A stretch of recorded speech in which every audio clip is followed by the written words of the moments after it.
보여주도록 할까요? 네. 자, 보면요. I can hear someone talking 이런 말이 있어요. 그런데 만약에 이 말을 수업 시간에 수업 시간이나 시험 시간에 선생님이 학생들에게 하셨을 경우에는 그 의미가 무엇일까요? 아마도 조용히 하라는 이야기일 수 있겠죠. 그런데 같은 발화라도 만약에 빈집을 수색하고 있었던 두 경찰관들 사이에 오간 대화라면 의미는 굉장히 달라질 수 있을 것 같아요. 그래서 같은 발화라도 상황 맥락에 따라서 의미가 이렇게 달라질 수 있음을 우리는 알 수 있을 것 같아요. 네. 뭐 간단하게 말해서 무슨 아까 저도 서두에 말씀드린 것 같이 뭐 외국인들에게 특히 영미권 사람들에게 식사하셨습니까? 라고 물어보면 당신이 내 밥 먹었는지 안 물었는지 왜 물어보냐? 라고 이렇게 인식하는 것처럼 대화의 기술이라고 볼 수가 있겠네요. 네네. 그래서 어떻게 보면은 이 화용 능력이 문법 능력보다 훨씬 중요하다고 할 수가 있을 것 같아요. 왜냐하면 우리가 이제 영어로 원어민하고 이야기를 하게 될 때 가끔 액센트가 발음에 있을 수도 있고 문법에서 실수가 있을 수도 있는데 그럴 때 외국인들이 생각하기에는 이 사람이 원어민이 아니니까 하고 넘어갈 수가 있어요. 서로 무슨 말을 하고 있는지 의사소통이 된다면요. 그런데 예를 들면 우리가 그 화용적인 능력이 부족해서 어떤 실수를 하게 되면은 조금 더 심각한 결과를 초래하게 되는 것 같아요. 그 예를 들면 우리가 무슨 잘못을 해서 사과를 해야 되는 상황이에요. 그런데 그 문화권에 적절하게 사과를 하지 못하고 그냥 넘어간다면 일단 상대방의 기분을 상하게 되잖아요. 상대방의 기분을 상하게 되면은 이거는 어떻게 보면 문법적인 실수를 하는 것보다도 의사소통상에서 더 심각한 결과를 초래할 수가 있는 것 같습니다. 네. 사실 영어 단어 많이 몰라도 대화 충분히 가능하신 분들 많으시거든요. 뭐 그렇죠. 제스처도 있고, 그 외국인 상대로 표정도 있고 하니까. 물건 파시는 부분들 보면 한두 단어로 물건 팔 거 다 팔고 깎으실 거 다 깎고 그러시잖아요. 네. 그런 거 보니까 지금 교수님 말씀하신 대로 어떤 그런 문법 능력보다는 화용 능력이 훨씬 더 중요하다고 볼 수도 있다. 그 부분이 그렇죠. 충분히 공감이 가네요. 교수님, 그럼 왜 어떻게 보면 우리가 답을 벌써 알고 있겠지만 이런 문법 능력보다 이제 화용 능력이 떨어진 이유가 뭘까요? 우리나라 영어 교육에서요. 네, 우선 이제 우리가 의사소통 능력이라는 개념을 다시 한번 살펴봐야 되는데 이게 상당히 단순한 개념이 아닙니다. 크게 한 4가지 요소가 있는데 첫 번째로 우선 문법 능력이 있어야 돼요. 의사하려면은 소통하려면. 두 번째가 이제 사회 언어학적인 능력이라 해가지고 또 사회 상황을 제가 파악해야 됩니다. 누가 대화자가 누구고 어떤 상황에서 얘기하는지. 세 번째는 지금 이제 서경희 교수님께서 지금 말씀하셨듯이 어떤 맥락에서 적절한 말을 사용할 수 있는 능력이 있어야 되거든요. 네. 네 번째는 또 이제 책략적인 능력이라 해가지고 어떤 여러 가지 말할 때 여러 가지 전략이 필요하지 않습니까? 그런 것이 있는데 우리나라 영어 교육 현장에서는 주로 이제 문법적인 능력, 어느 형태죠. 그것만 이제 가르치고 또 배우고 익숙해져 왔어요.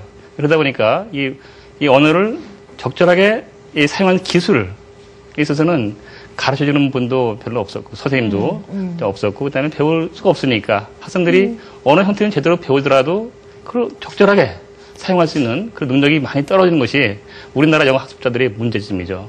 이것은 이제 특히 화용 능력은 상당히 좀 고차원적인 약간 능력을 요구합니다. 왜냐하면 상황을 파악해야 되기 때문에.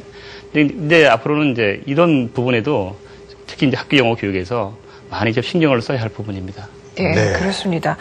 그래서 저희가 좀 한번 예를 들어서 한번 살펴보면 어떨까 싶어요. 그림판을 또 준비하셨네요. 네. 사실 화용 능력을 이야기할 때 전제가 되는 거는 각 문화권마다 의사소통 패턴이 다를 수 있다는 것이거든요. 그런데 사실은 우리가 외국어로 얘기할 때 많은 경우 모국어가 가지고 있는 의사소통 규칙 또는 화용 규칙을 적용하는 경우가 많아요. 그래서 제가 예문 한 몇 개를 준비해봤습니다. 네네. 자, 첫 번째 예문을 보시면요. 이거는 공항에서 일어난 일이에요.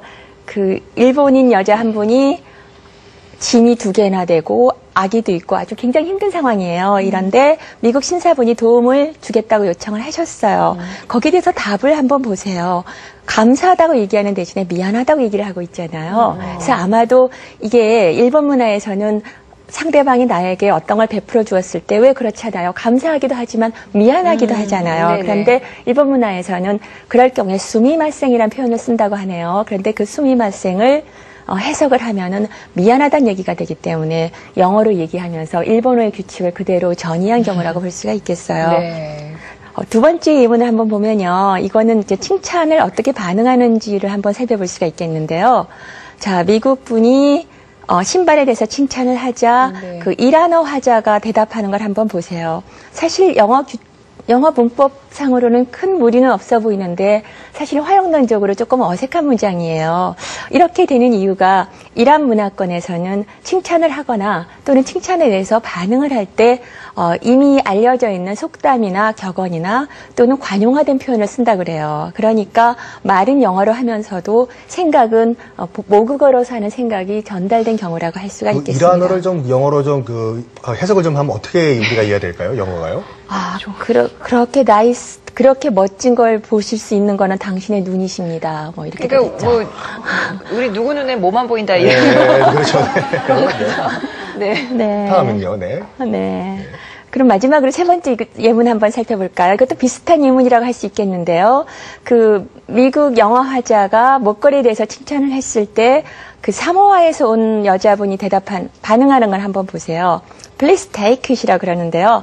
사모아 문화에서는 어떤 칭찬을 할 때 그 칭찬의 대상에 대해서 가지라고 얘기를 한대요. 그런데 사실은 이런 대답을 들으면 이 칭찬을 한 미국 분은 내가 그 물건에 대해서 그냥 칭찬을 한 거지 그 물건을 탐내거나 달라고 요청한 게 아닌데 하면서 당황해 하실 수가 있을 것 같습니다. 그래서 이런 것들이 어떤 화용적 전이에서 비롯되는 의사소통의 문제점이라고 할 수 있을 것 같아요. 당황하지 않고 고맙습니다. 이런 땡큐가. 아니, 예전에 그 기억이 나는 게 이제 미국에 있는 교포 어머니께서 아들이 이제 사고로 죽었대요. 근데 경찰이 출동을 한 상태에서 우리 한국 어머니들이 이렇게 얘기하셨습니까? 내 탓입니다. 내 탓입니다. 내가 죽였어요. 미국 경찰은 그걸 진실로 받아들이고 이제 잡아갔다는 얘기가 있는데 그만큼 지금 문화를 우리가 알아야 된다는 얘기인데 그럼 교수님, 일반적으로 어떤 칭찬을 받았을 때는 그냥 thank you 이 정도라면 다 무난한 편이 될까요? 네. 사실은 땡큐라고 대답해도 되지만 그 반응이 조금 다양할 것 같은데요. 제가 한번 예문을 한번 준비해 봤습니다. 보면요. 자, 이거는 한국 학생이 칭찬에 대해서 어떻게 반응을 하는지를 보여주고 있는데요. 미국 캠퍼스에서 일어난 대화예요.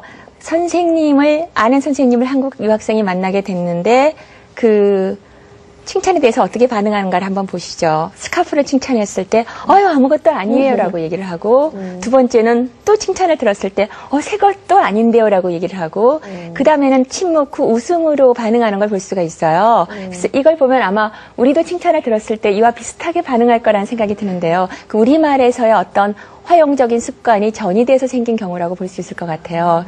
그런데 사실 미국 영어에서는 이런 식으로 반응하지는 않죠. 칭찬을 들었을 때 많은 경우에 감사하다고 표현을 하는 것 같아요. 네, 그렇군요. 그러면은 이제 칭찬을 들었을 때, 이게 사실 우리는 칭찬을 하면 그거에 대해서 겸양을 하는 그렇죠. 게 우리의 전통이잖아요. 그게 어떤 사회적인 규율 같기도 하고. 네. 그러면은 외국 사람들이 칭찬할 때 그냥 땡큐라고 하면은 그게 가장 무난한가요? 네, 가장 무난하다고 일단은 대답을 드릴 수가 있을 것 같은데 사실은 훨씬 더 복잡한 것 같아요. 왜냐하면 저희가 여기서 칭찬의 기능에 대해서 잠시 살펴보면요. 칭찬을 함으로써 화자와 청자 사이의 유대감을 강화하고 또는 관계를 유지하고 돈독히 하려는 데 있거든요. 그렇기 때문에 미국 사람들도 사실 칭찬을 들었을 때 어떻게 해야 되나 딜레마에 빠지는 경우가 있어요. 그래서 제가 여기서 미국 영어에서 흔히 칭찬의 반응이라고 일컬어지는 어떤 원칙 두 가지를 소개할까 해요. 그 중에 하나는 칭찬을 들었을 때 일단은 그것을 수용하고 감사하다는 반응을 하는 거예요. 그러면서 동시에 자화자찬하는 것처럼 보이는 걸 피해야 되는 거예요. 그런데 이 두 가지 원칙은 얼핏 보기에는 서로 상반되는 원칙처럼 보이기 때문에 칭찬을 들었을 때 어떻게 반응해야 되나라고 딜레마에 빠지는 경우가 있는 것 같아요. 그럼 막 너무 기분 좋다, 행복하다, 칭찬을 들어서 나는 아주 용기가 이런 얘기는 뭐 적절하겠네요. 그런 식의 반응은요. 네네. 근데 지금 이 방송 보고 계시는 학생들 여러분 또 학부모님들이 약간 혼란스러운 상황이 뭐냐면은 우리가 문법을 공부할 때는요, 투부정사 다음에는 당연히 이제 동사 원형이 와야 되고 전치사 다음에는 동명사 ing가 와야 된다. 그건 그냥 외우면 되거든요, 법칙이. 그거 다시 갑자기 머리야. 동명사 ing 이게 확 올라오네요. 확 올라오는데. 네. 그런데 이런 화용 능력 같은 경우에는 소위 말해 정답이 없기 때문에 네. 더 공부하기가 더 힘들 것 같습니다, 교수님. 네. 그래서 제가 그러면 칭찬에 대한 반응 전략을 한번 소개해 볼까요? 네네. 네, 그러면 제가